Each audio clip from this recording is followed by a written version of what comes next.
జీవితమంతా సంస్థకు దారపోసిన తమను ఈ వయసులో వేధించొద్దని కోరుతున్నారు ఆర్టీసీ రిటైర్డ్ ఉద్యోగులు.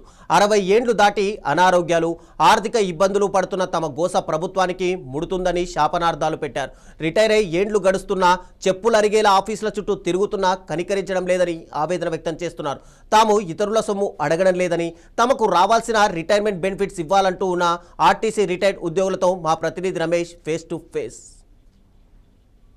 ఆర్టీసీలో రిటైర్ అయ్యి ఏళ్ళు గడుస్తున్నా తమకు రావాల్సిన బెనిఫిట్స్ కానీ ఇతర ప్రయోజనాలు ఏవీ అందలేదని కూడా బస్ భవన్ వద్ద భారీ ఎత్తున ఆర్టీసీ రిటైర్డ్ ఉద్యోగులు అయితే ఆందోళన నిర్వహిస్తున్నారు. ముఖ్యంగా 4 ఏళ్ల కంటే పైబడినటువంటి ఉద్యోగులు కూడా ఈ ఆందోళనలో పాల్గొంటున్నారు. ఏదైతే దీర్ఘకాలికంగా వయసు పనిచేసినప్పటికీ వయసు పైబడినటువంటి అనారోగ్యాలు కానీ ఇతర కుటుంబ సభ్యులకు ఆర్థిక సహాయంగా నిలుస్తుందనుకున్న బెనిఫిట్స్, రిటైర్మెంట్ బెనిఫిట్స్ రాలేదనేది కూడా వారంతా ఆవేదన వ్యక్తం చేస్తున్నారు. మనతో పాటు రిటైర్ అయినటువంటి ఉద్యోగులు ఉన్నారు. చెప్పండి, మీ పేరు ఏంటి, మీరు ఎక్కడ పనిచేశారు? నా పేరు యాదిరెడ్డి, ఉప్పల్ డిపో ఏడీసీగా రిటైర్ అయినాను 2022 ఆగస్టు. ఇప్పటి వరకు మాకు 2000 ఏరియర్స్ రావాలి, మన పెరిగిన ప్రకారం 21 ఏరియర్స్ రావాలి. ఆ విధంగా ఎంతోమంది మాల ఉన్నారు. ఇలా ఖచ్చితంగా మాకు రావాల్సిందే. మేము కొత్తగా అడుగుతలేము, మేము కొంత కోరికలు కోరుకుంటలేము. గతంలో ఆర్ఎం ఆఫీసులో, డిఎం ఆఫీసులో అన్ని రకాలుగా మేము ఇవ్వాల్సిన చెప్పదలుచుకున్నాం. చివరకు మొన్న ఫిబ్రవరిలో అయిన దాంట్లో కూడా ఖచ్చితంగా మేము మార్చ్ ఎండింగ్ వరకు ఇస్తామని ఎండీ గారు స్వయాన ఇదే సారథ్య కమిటీ మీటింగ్లో కూడా చెప్పిండు. అయినా కూడా మేము ఓపిక పట్టినాం. అయినా ఎండలు తీవ్రంగా ఉన్నాయి కాబట్టి మేము మళ్ళీ జూన్లో మేము ప్లాన్ చేసుకొని ఇవాళ ఈ ప్రోగ్రామ్ చేయడం జరిగింది. 4 ఏళ్ల క్రితం మీరు రిటైర్ అయినని చెప్తున్నారు. అంటే మీ సర్వీస్ మొత్తం లెక్కలు పెట్టుకుంటే మీకు ఎంత అమౌంట్ రావాలి? నాకు 4,70,000 వస్తాయి. 70,000 ఓన్లీ 2017దే. మళ్ళీ 21 పే స్కేల్ కూడా మాకు రావాలి. కాబట్టి సుమారుగా 6 లక్షల చిల్లర. ఈ 6 లక్షల చిల్లర ఎన్ని రోజుల నుంచి మీకు పెండింగ్లో ఉందండి? మాకు 2017 నుంచి ఈ సంవత్సరం వరకు ఎంత అయింది? 2021 అంటే ఇప్పుడు మనకు కొత్తగా పే స్కేల్ అయింది అంతే. అంటే రీసెంట్గా కూడా గతంలో కొత్త ఎండి ఉన్నప్పుడు, ఇప్పుడు ఈ మధ్యలో ఎండి మారిన, అంతకుముందు 2 డిఏలు అట్లాగే పే స్కేల్ కూడా రివైజ్ చేసిరు కదా, అది మీకు వర్తిస్తుందా? అవి కూడా వర్తించాలి. మొదలైతే ఇవైతే రావాలి, ఇవి వర్తించాలి, ఇవి రావాలి. ఈ విధంగా మేము ఎన్నో రోజుల నుంచి ఓపిక బట్టి మేము సారథ్య కమిటీతో కలిసి ఈ రోజు చేస్తున్నాం.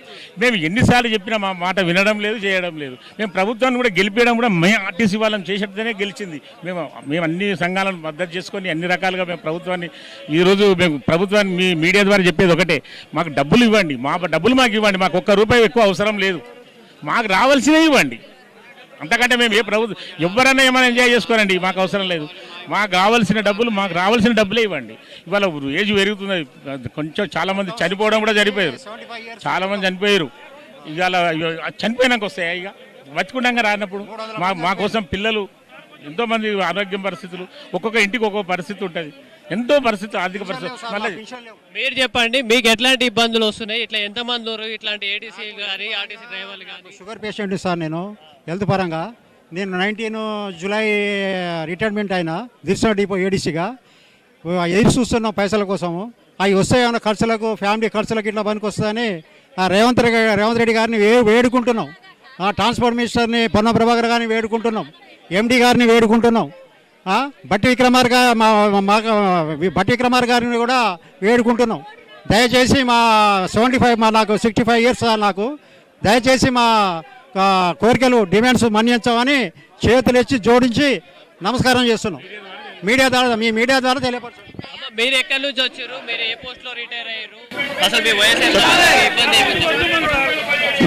నా పేరు Narayanamma. Mahabubnagar depot headquarter డిపోలో 26 సంవత్సరాలు అక్కడే అపాయింట్మెంటు, అక్కడే రిటైర్మెంట్ అయినా 2017ది పే స్కేలు ఈ రోజు వరకు మాకు ఎరియర్స్ రాలేదు. ఆ రోజే కనుక మాకు ఇచ్చింటే దాదాపు ఎంత ఒక 12% బేసిక్ పెరుగుతుండే. మళ్ళీ మొన్న 21 బేసిక్ అయ్యింది. నేను అది కూడా దాదాపు నాకు 16 నెలల ఏరియర్స్ రావాలి. మొత్తం కలిపితే నాకు దాదాపు 4 లక్షల పైచిలకు అమౌంట్ రావాలి. మేము తొర్రూరు డిపో నుండి వచ్చామండి. నా పేరు ఎం శంకరయ్య. నేను కండక్టర్గా 30 సంవత్సరాలు సర్వీస్ చేసి రిటైర్ అయ్యాను.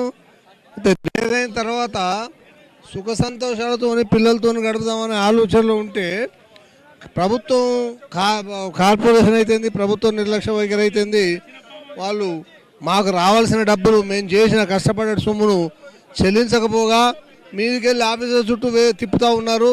94 సంవత్సరాల సర్వీసు కాలం ఉన్నటువంటి ఆర్టీసీలో కార్మికులు నానా అవస్థలు పడుతున్నారు. 94 సంవత్సరాల ఆర్టీసీ కార్పొరేషన్ పుట్టి ఏపీఎస్ఆర్టీసీ కానీ టీఆర్టీసీ కానీ 1932లో పుట్టింది. అప్పటి నుండి లేనటువంటి బాధలు ఈ తెలంగాణ రాష్ట్రం తెచ్చిన కాడ నుండి మాకు బాగా ఇబ్బంది అవుతుంది. కార్మికులకి చిన్న చిన్న పరిశ్రమలు ఈ రాష్ట్రంలో ఎన్నో పరిశ్రమలలో కార్మికులు పనిచేస్తూనే ఉన్నారు, కానీ ఎవరికి అలాంటి ఇబ్బంది లేదు. ఈ కార్పొరేషన్ పెద్దది, వీళ్ళు గొప్పలు పెద్దవి, అవార్డులు ఇస్తారు, ఈ క్యాష్ అవార్డు అని డిపోలలో పనిచేసిన వాళ్ళకి, మెకానిక్లకు, డ్రైవర్లకు అన్ని ఇస్తారు. వాళ్ళ గొప్ప మెప్పుల కోసం, వాళ్ళ ఆఫీసర్ల గొప్ప మెప్పుల కోసం ఎన్నో అవి ఇచ్చి మమ్మల్ని మోసం